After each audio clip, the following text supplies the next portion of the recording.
You ask Tiger to solve. This deals with linear equations with one unknown. The final result is x equals 18. Let's solve it step by step. Simplify the expression. Expand the parentheses. Simplify the arithmetic. Expand the parentheses. Group like terms.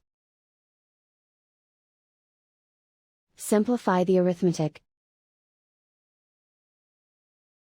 Group all constants on the right side of the equation. Add 5 to both sides. Simplify the arithmetic.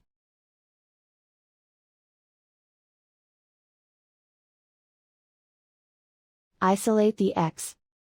Divide both sides by -2.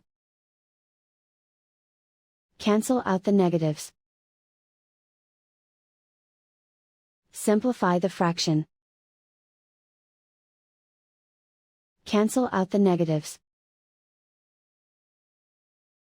Find the greatest common factor of the numerator and denominator. Factor out and cancel the greatest common factor. And so the final result is x equals 18.